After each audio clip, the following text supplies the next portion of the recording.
All right, Aaron, what are we doing today?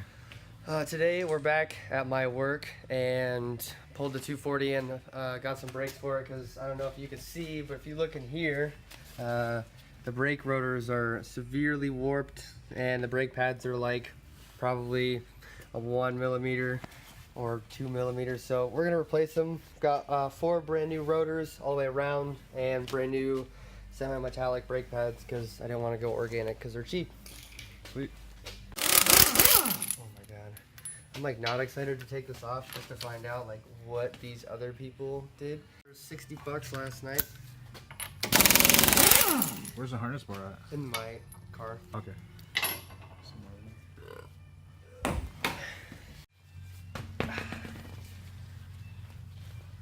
Holy shit. Yeah. Like I said, I could tell they were bad just by looking at them when we were there.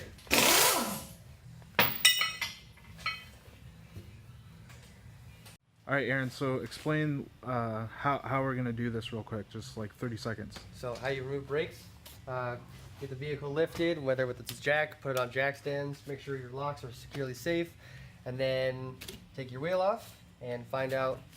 Pull it off. Oh. And then there's going to be 2 bolts for the caliper. Take the caliper off. There's going to be 2 bolts for the caliper bracket that holds the brakes. And then take that off and you'll be able to pull the rotor off, and we'll show you how to do that when we get there. So what did you just remove? There's 2 14 millimeter bolts that hold onto this, and then the caliper should come off. Sometimes you have to do screwdriver.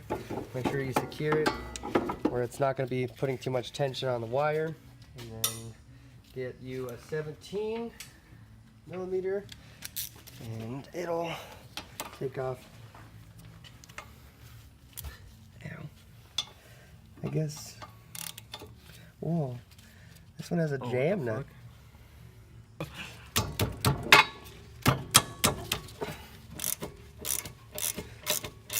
That's super weird. I have never seen that on brake calipers.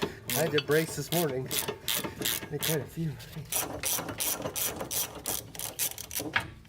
So 4 bolts total? 4 bolts. There's 2 that hold the caliper and 2 that hold the bracket to the actual knuckle. And then when you're done with that, sometimes these are rusted on. This one's obviously not rusted on very much, but you could take a hammer, and if you're replacing the rotors, you can hit them there as hard as you want, or if you're not trying to damage them, you can hit this and it'll pop it loose, and then you can take it off. But these are completely rubberinoed. Yep. Well, when you buy brand new rotors, they always come with like a glue on them. It helps keep them from getting corroded inside the bag. This one doesn't have as much, but on the other ones you'll be able to see. So you just take some brake clean, spray it all off, and you just kind of put it off. This is just like a anti-seize kind of type grease that you can put on. And since they didn't give me new hardware, and this is all like old, I'm going to put a little bit in there. You don't want to put too much in because it can get on the brake rotor and that's not good for it. It'll make weird noises, be contaminated. This is just purely so the new brake pads don't get stuck, and if they get seized in there when you're trying to brake, just does damage to everything else. So you put a little bit on there, reinstall this, and then reinstall the brake pads, and then put grease on there.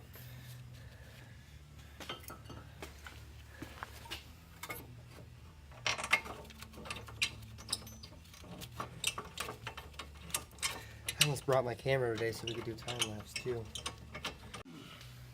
Alright, so how easy are these to pop in? There's little grooves on this brake hardware that you actually can kind of take and slide, and it goes right in just like that. So I'm not going to compress the caliper on this side quite yet because you're kind of supposed to do it from the farthest. Mm-hmm. So I think I'll take it all off and do that just from that one, this one, this one, this one, compressing them so it doesn't put air in the system and help make it easier. Damn four lug. Oh shit, look at that. Oh shit. What happened? The e-brake is...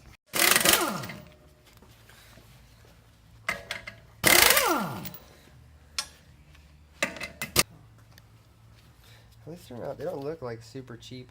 What, inch spacers about? Inch and a Yeah, half? that's about an inch. Yeah. Yeah. That's an inch. Oh shit. What? Oh, okay. What? Oh yeah, see, I told you. See. They didn't do like the shittiest job, but they definitely did it a little bit different. Yeah. Okay, explain. So there's the same thing in the rear caliper. There's two bolts, one here, and then when we get back there, we'll show you there's two bolts that hold the bracket on as well. But actually, yeah, you do need to take it off. I would recommend starting from the bottom because normally when you're loosening it, you're pulling down. So if you actually take this one out and you go to loosen this one, the whole caliper actually turns, and it's kind of annoying and can break, do damage to the caliper brake line. So recommend just taking the bottom one out first and then doing the top one. It'll work easier for you. We had the most long, interesting conversation about B-roll one night, and my girlfriend got like super mad. She's like, "What the fuck are you guys talking about? We're talking about B-roll." God damn it. Have you ever heard of Peter McKinnon on YouTube? He's like my spirit animal. Name sounds familiar. Yeah, look. These are not the brake pads you should have. Damn. Quite a bit of life not left in that. And then of course the outside's always going to have the most life on it because the inside caliper or brake pad is what pushes. So it's like, and it's actually crooked. Damn. So uneven wear. Probably replace the calipers at some point.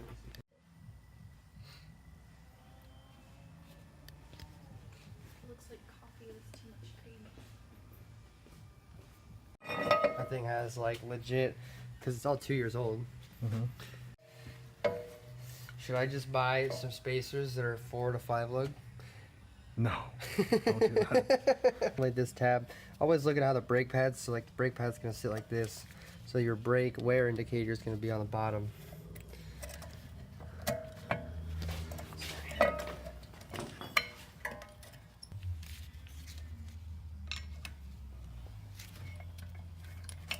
There it is. Now reinstall this one. There we go. So do you want to explain this mysterious part? Like a lot of people. So get hung up most on this. calipers, the way they're designed is just this piston. This is a piston in here, and you compress it, and that's how you can put it on the new brake pads. Well, this one, the way they designed these rears on, I think all 240s for OEM calipers, you actually have to spin. There's a tool they sell at O'Reilly's. It's like a square and has little tabs on it, and it lines in. Then you put your 3/8 ratchet with an extension, and then you spin it, and it goes in almost as if you were screwing it in.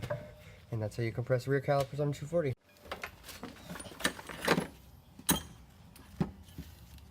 So I don't actually have the tool that's designed to go in here. You could also use needle nose pliers. You just kind of jam it in here and hope not to hurt yourself. That boot's all.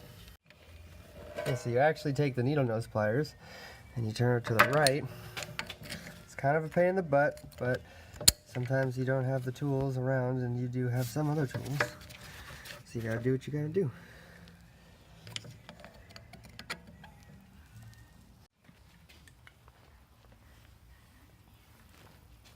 So right now, that grease that I told you to apply to the brake hardware, you also put on the brake pads, the outsides. You don't want to put too much. Like I said, you don't want to get anything on the brake rotors eventually later on down the road. So just put a little bit on there, and it helps with everything not seizing up in the long run. So always make sure your bolts are tight, because these ones aren't, and I don't want to mess up. These are 17s for the caliper bracket in the rears, 19s for the front. it's also 14s for the caliper bolts, as before.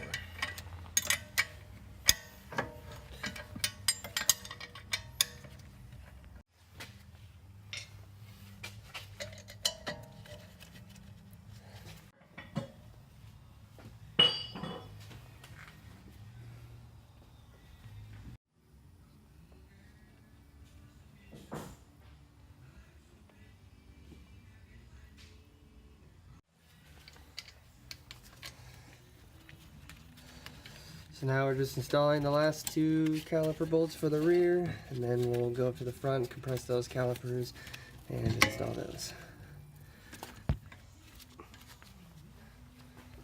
So why did you compress the rear first?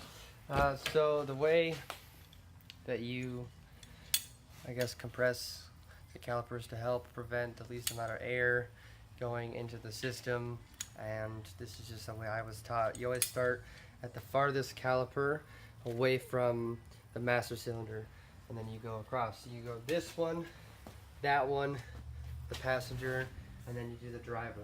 And then after that, you always want to check and make sure that your brake reservoir is full. And then before you go and drive it, pump your brakes, make sure they get hard, and then start the car, make sure the brake fluid's full, and go on a test drive. There we go.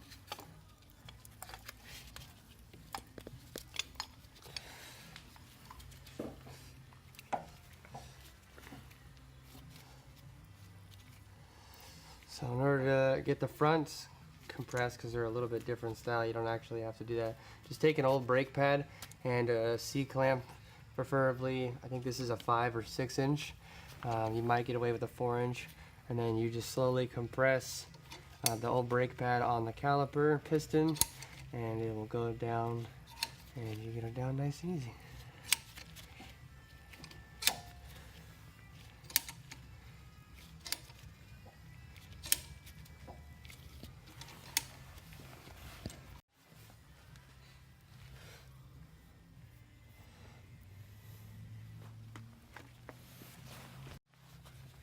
Ten out of 10 fucking noob.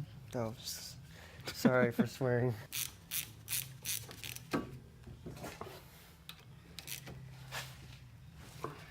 That's there, and then we'll go to the last thing. Now what are you doing? I am lowering the car to pump the brakes, check the brake fluid, and then since I have spacers on, I'm gonna have you hold the brakes while I actually torque the spacers, All right. so my wheels don't fall off like Jake.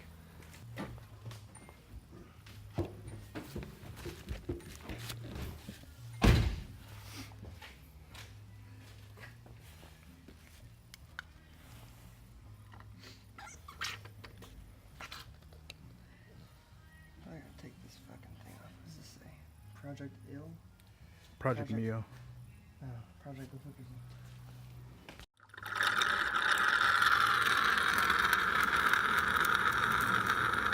What the hell are you doing? I am replacing my clutch master fluid because it was super dark, and gross fluid does no good to anyone, so I'm just gonna drain that out and put some .3 brake fluid in there.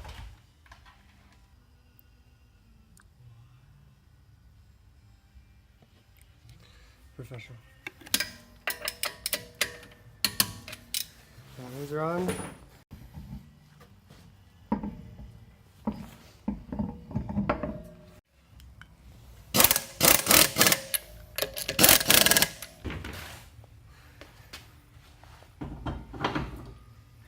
Yeah, and it's like all registered in my name too now.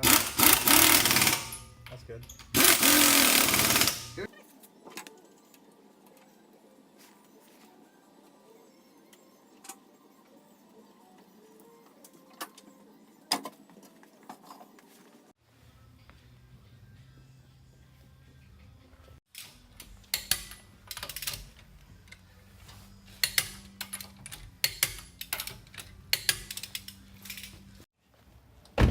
All right, everything's done. Yeah, we got all 4 brake caliper or brake rotors replaced, all brand new pads on each one. Changed the fluid in the clutch master, made sure the brake reservoir was good. A little bit came out because when you compress it, it actually sends fluid back through. Torqued all the wheels to 90 foot-pounds. I think that's pretty much it for today. I still have a harness bar I need to install. I need to finish getting the driver's seat mounted down, and then in time we've got solid rear subframe bushings that we're going to install as well. And I just need to buy new coilovers. Like, comment, and subscribe, right? Yeah, like, comment, and subscribe. All right. Catch you guys later.